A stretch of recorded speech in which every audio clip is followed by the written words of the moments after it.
So, as I was saying, there are two types of scientists in this world, right? I would call them, just so the masses understand, the unconscious and the conscious ones. See, in this world, as a scientist, you have to realize one thing.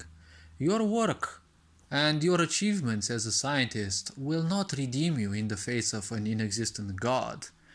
No one shall be redeemed through their works necessarily, because see, whatever you work, you're probably gonna be swept into history's maw of oblivion anyways.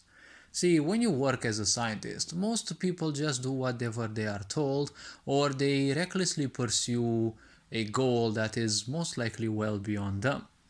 A lot of people who work in science end up disappointed that they've worked 30, probably even 40 years.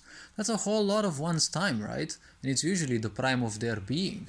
Usually people start working at around 23, 25, maybe 30, and they usually work their asses till 65 or so, and see, working for a sick society already is not a good thing. See, a true scientist is the one who works for the betterment of the people, right? For leaving something behind them that will actually revolutionize humanity. Because if we are to take our history into account, hasn't that been the case? I'm asking you right now, if you look at humanity, throughout the ages, there have always been people who simply revolutionized humanity. Usually it's been warfare or some tricky, dangerous situations. There have been those who have invented something that propelled humanity faster. And that was either one single person or a small group of people who did something and they left things behind. While obviously a war is not something we can be proud of, especially looking at the um, last 2 decades, see, last 2 centuries, see, if we are to take war into account, the First and Second World War have also at the same time been great scientific, let's say, breakthroughs for humanity, right? Radio wave technology, we have, well, also weapons of mass destruction, but, well, you can't have a war without those, more or less. Like, even in the older times, there were things like that. I mean, sure, you can't compare catapults or no any piece of military technology that there is today, but still, back in those times, to design like that, just out of a few pieces of wood and some, metal. I mean, obviously, you needed a lot of resources, but come on, like compared to how many resources are needed for present day's technology, like big aircrafts, and the such, military projectiles, tanks, right?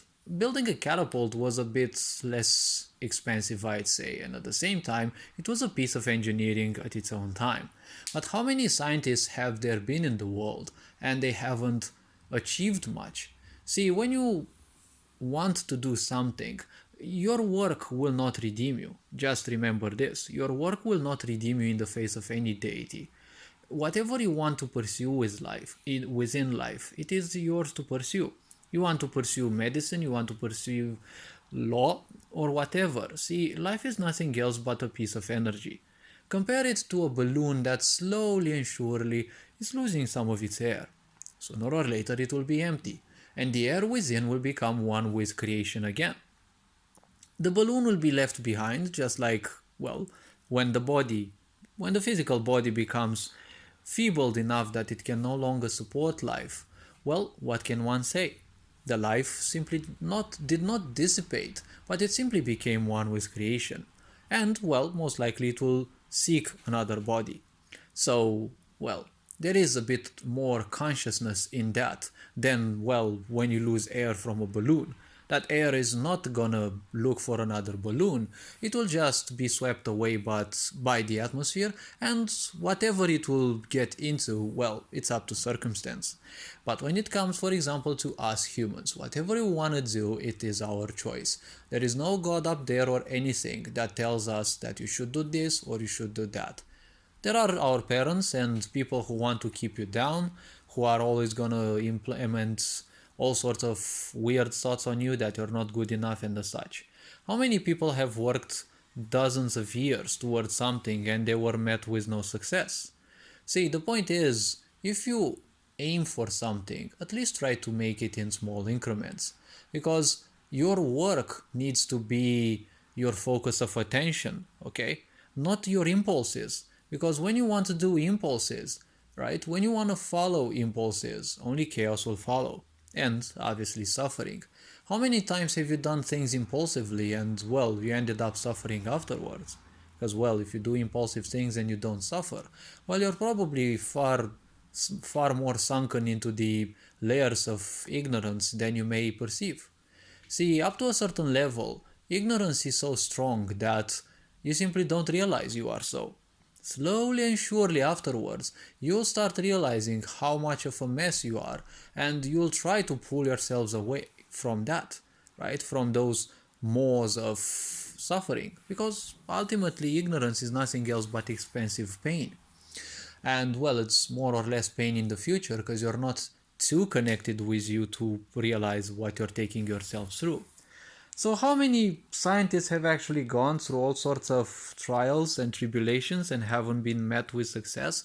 Well, many of those actually get to boxed in their thoughts and they believe they will revolutionize the world. This is not about destiny, okay? You're not destined to fail or destined to succeed. It's all about more or less mindset. Because see, while the mind is the, let's say, scaffolding, right, of any idea, action is basically what builds it up. Your mind is basically made of thoughts, and those thoughts are technically like plans. When you want to build a building, you call some professionals who do their work. And one of the first steps is to create a small version of it, right? And then they will do whatever is needed, they will fix whatever problems appear in time, and voila, in a certain time, right, the building will be ready. So ultimately, your mind is basically the thoughts, how they imagine the building, how you imagine the building, and well, you'll make a compromise. But still, action is that which it takes. In life, you can take projects or things that you can finish, and there are those things that, well, may be longer than your life, and well, you simply may be met with a lot of ill circumstances, because don't ever fall in victimization, right? As I said in a previous video, life is not happening for you, it's not happening against you.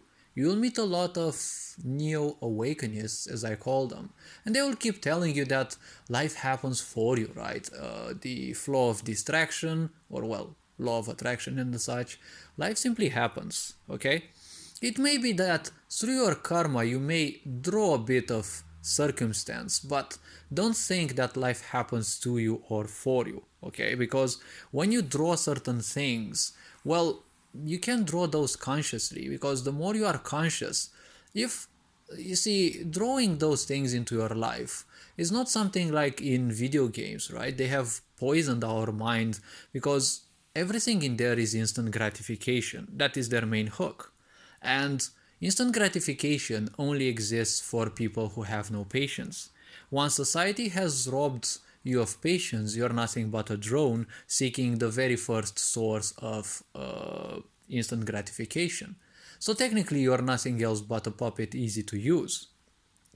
This is one of the foundations of a sick society. So the point is, if you lack patience, well, the point is you'll always be impulsive. And as I said, doing impulsive things is not bad, but you'll usually have no purpose. Because when you're not conscious, you don't have a purpose, right? When you use impulses to distract you from the pains that you have, well, technically you're letting impulses guide you, right? The guidance system that you have is there to simply help you, not to become your own master, right? As they say, the mind is a very powerful tool, but at the same time a cruel master. No, the mind is never gonna be your true master. You are the master of your own energies. However, if you want to invest those into self-destruction, well, feel free to, but don't be surprised about the pains. That's the problem. When a lot of people act impulsively, therefore unconsciously, they are very surprised of outcomes. When you work consciously, you know that you will draw or let's not use this word, okay? You're not gonna draw much, okay? Circumstances are gonna come in life, okay? Because life happens, there are billions of things happening around you. Just because you're not aware of those, it doesn't mean they don't happen. That is why a lot of people end up believing that they are immortal and, well, the God of grace and the grace of God are upon them and nothing will ever happen to them. Usually these people end up at a certain level of stupidity that usually something bad happens to them, and, well, it's gonna sound a bit rough, but unfortunately they are not the only ones who get hurt. Not that I wish for people to get hurt, but when people think they are immortal and they start playing Pokemon at the driving wheel, well, a car crash may happen, and unfortunately they're not gonna be the only victim. It's unfortunate that there are victims anyways, but as I said, ignorance is expensive pain. So when outcomes come into your life, if you are unconscious, you're always gonna be surprised and most likely victimizing about why are you always a target. Because again, when you're ignorant, you don't see other people suffering as well. Ignorant people just waste time on TikTok and the such, and they only see the bright side that people post. You don't see people nowadays that much saying and speaking about their problems, right? Because no one wants to see problems. Everyone wants to see the perfect life that everyone is faking, right? So many people fake lives. They bought Lamborghinis. They do everything just for the gram. And we all know gram is a drug. That's why the social experiment which Instagram was, that's why it was given the name Instagram, right? Instant drug to your brain. Because as I said, there's a lot of occultism in how English is used, but, well, people need to realize it sooner or later. So when you are conscious, when things happen into your life, at least when you are conscious, you have at least a certain sense of grace and gratitude. Whatever comes into your life, it is a lesson. If something bad happens, it's not bad. It's simply not, let's say, fortunate, or let's say it's not favoring you from a psychological standpoint, right? But ultimately it is more or less a lesson, because things will happen. If you do things, or even if you're a full lazy bones, things will always happen in life. And obviously they will engulf you sooner or later, because that's how life is.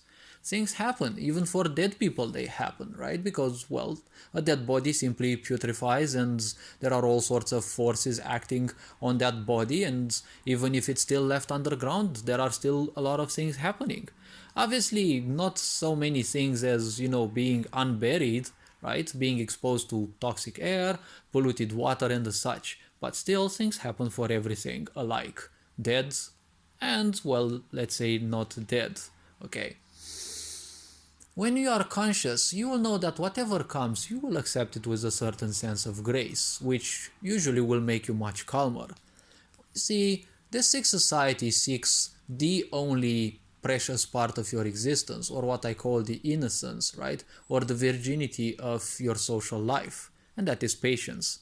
Once a sick society has robbed you of that, well, technically there's not much left of you. So all this being said, you are appreciated, take care, have fun, enjoy life, and remember, if a goal happens to be suddenly bigger than your lifespan, simply do not fret, do not worry. It is just something that you chose, you never knew how much it could expand, so the point is, don't create frustrations and feelings of sorrow, because sooner or later everyone will be swept by history. So the point is, it is much better to simply perish in a certain way. At least you tried, you can always say. At least you tried. To many people this may sound very simple, but think of the question, how many other people did try that? You can also always look at things from this standpoint. At least you tried, because not many people would. Look around. So many people just waste time, as if they are immortal. If you realize that you are not mortal, well, the point is, see, you're not gonna have time to argue with others, you're not gonna have time for anything.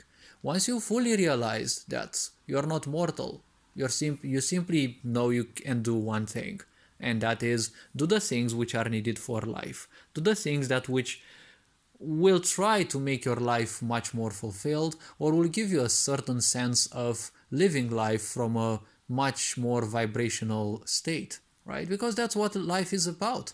How much can you improve this piece of earth that you have, right? This physical body, the energies afferent to it, how much can you improve those so that they vibrate even more, right? This is gonna take a whole lot of work.